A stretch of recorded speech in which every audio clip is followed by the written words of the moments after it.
How successful is Michael Jordan without Scottie Pippen? How successful is Shaquille O'Neal without Kobe Bryant? Or how about Magic Johnson without Kareem Abdul-Jabbar? No superstar players win multiple championships without any help, and especially without a co-star. Maybe the most slept-on co-star in NBA history is Joe Dumars of the Bad Boy Pistons. The Pistons of the late 80s and early 90s were one of the deepest and most talented teams of all time. They were led by their smiling assassin Isiah Thomas, who famously took his team to 3 straight NBA Finals from 1988 to 1990, as they won back-to-back championships in 89 and 90. And who knows, if it wasn't for one of the most controversial foul calls in the 1988 NBA Finals, then they likely would have won 3 straight championships. Now, when it comes to this historic team that was a borderline dynasty, people think of Isiah Thomas and Bill Laimbeer. Maybe even throw in Dennis Rodman and Rick Mahorn. I think most people would agree that those guys are the faces of the team. After all, Isiah was the leader and the greatest player on that roster, while Laimbeer, Mahorn, and Rodman were the players who brought the attitude and swagger that made them the Bad Boy Pistons. With that being said, somehow, the second best player on the team has been largely forgotten and overlooked in basketball lore.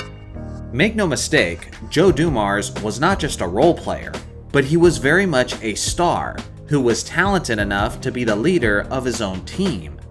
Joe's talent and impact is overlooked for one major reason. He was the good boy on the Bad Boy Pistons. Whenever there was a fight or altercation, the one guy who usually wasn't involved was Joe Dumars. He wasn't a trash talker, and unlike Isiah Thomas, his game wasn't incredibly flashy.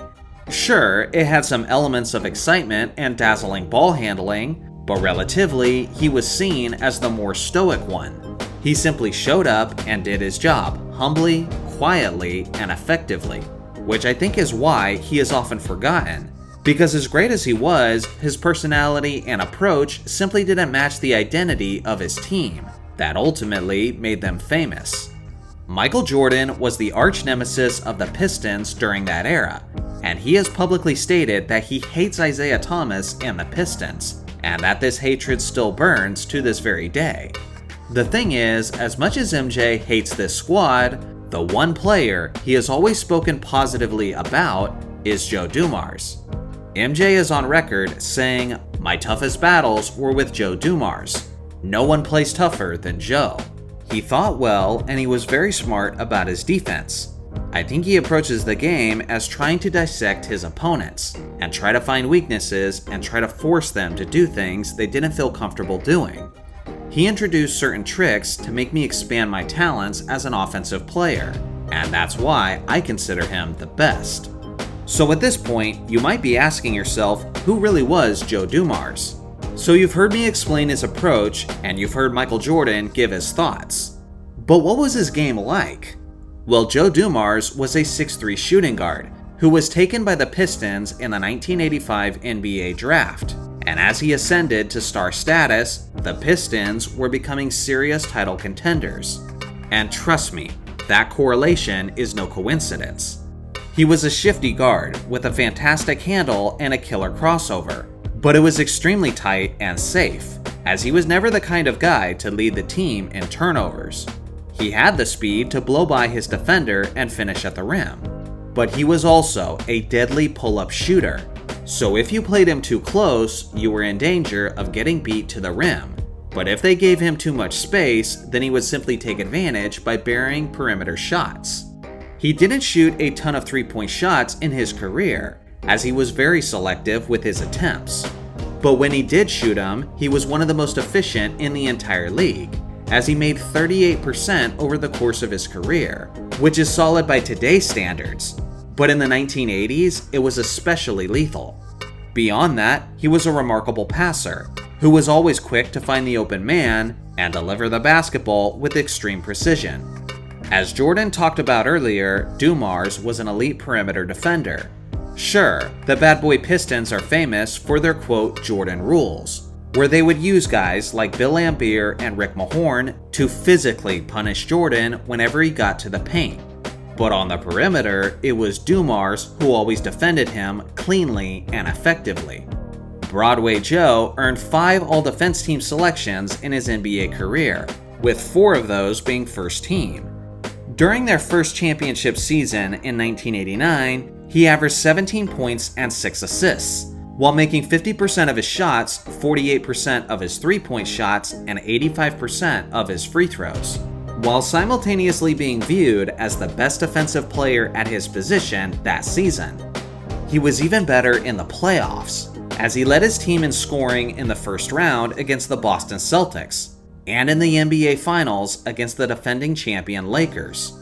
In those finals, Los Angeles could do nothing to slow him down, as he dropped 33 points in a 3-point victory in Game 2, and then 31 points in a 4-point victory in Game 3. This Lakers team was undefeated throughout the Western Conference playoffs, with an 11-0 record, and the Pistons proceeded to sweep them on the game's biggest stage, with Joe Dumars leading the pack, as he averaged 27 points and 6 assists on 58% shooting over the course of the series.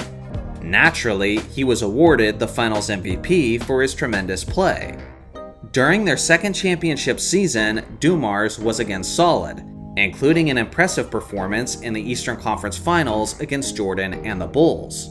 In that 7-game series, Dumars led the Pistons in scoring while simultaneously defending the greatest player in the sport. People who watched this team win as it happened completely understand that Dumars wasn't just a part of their championship success, but he was as pivotal as it gets. What's interesting is that this wasn't even the prime of his career, as he was still only in his mid-20s. But the Pistons team would slowly decline over the next few seasons, as older veterans like Isaiah Thomas and Bill Laimbeer were reaching their twilight phase. So even though Dumars was reaching his prime, he didn't have the talent around him that he once did. For example, in the 92-93 season, Dumars averaged a career-high 23.5 points per game while securing an MVP vote. But it would only translate to a 40-42 record, as the Pistons were now one of the oldest teams in the entire league. He stuck around for a while and remained effective. He never left the Detroit Pistons, but he did end up retiring in 1999 at the age of 36. During his retirement ceremony, Ken Calvert, the longtime PA announcer of the Detroit Pistons, described Joe Dumars as the backbone of their championship teams.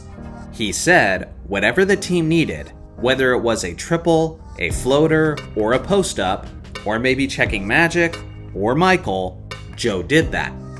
All in all, he was a 6-time All-Star, a 5-time All-Defender, a 2-time NBA champion, a Finals MVP, and a Sportsmanship Award winner in 1996. Say what you want about the Bad Boy Pistons, but you can't have an honest conversation about that championship squad without talking about the good boy, Joe Dumars.